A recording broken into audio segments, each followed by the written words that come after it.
welcome. Come on in.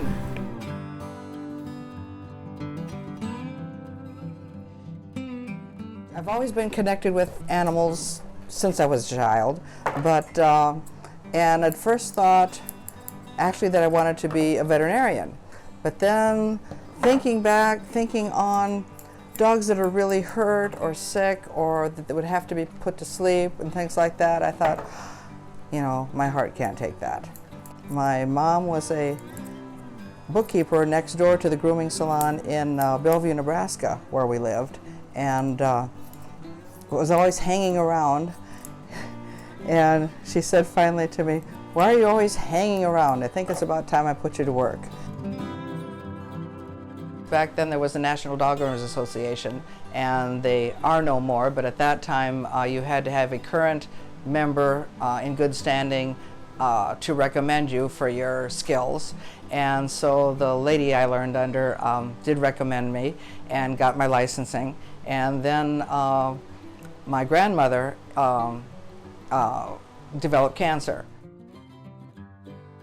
My dad decided, that's it, we're moving back to Iowa to be near her. And so I was in high school yet. And a new teacher English teacher asked if there's anyone that knows where he could get a poodle groomed in the area. And being a 17-year-old girl in high school, I shyly raised my hand and said, "I do." And a friend saw his, and a relative his, and a neighbor theirs, and word spread. And then some people in my own neighborhood got dogs, so I was grooming those dogs, and it just mushroomed.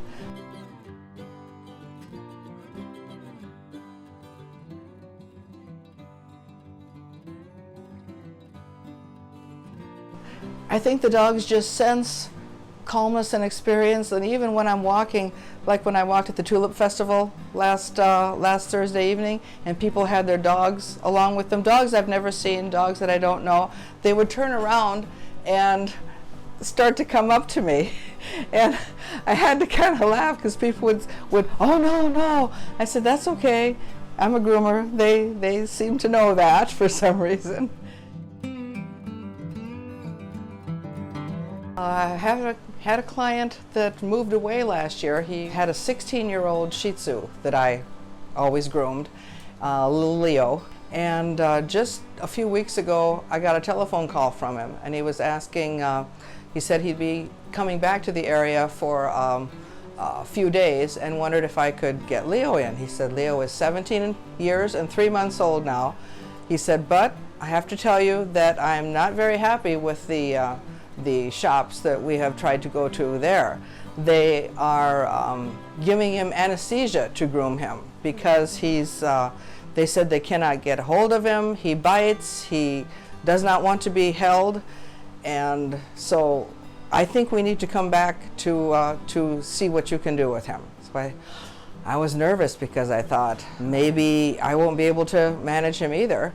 And when he came in the door, and of course client gave me a hug and then handed me Leo, and I could just feel him relax in my arms, which really felt neat. He said from now on they'll be driving back the 6-hour one-way trip to have him groomed, and they have an appointment booked for him already for the next time. Now I'm actually grooming third-generation dogs. Some young married couples have mentioned that I've groomed their parents and their grandparents' dogs in the past, so it's kind of a neat carry-on. And now I know a lot of the new shops are doing online appointment booking, and you can just download your vaccination sheet or your dog's information and book an appointment online. And call me old-fashioned, but I still like the personal touch with each client, so I get to know them and their dogs, and I rejoice when their children graduate from high school or they have a baby or things like that, and sad if they lose a parent or, you know, there's an injury or illness in their own families. And it's just, you're just tied to your customers throughout, you know, while you're grooming their dogs, not just someone who's here to provide a service. There's just always a personal connection too with the people, and I really like that.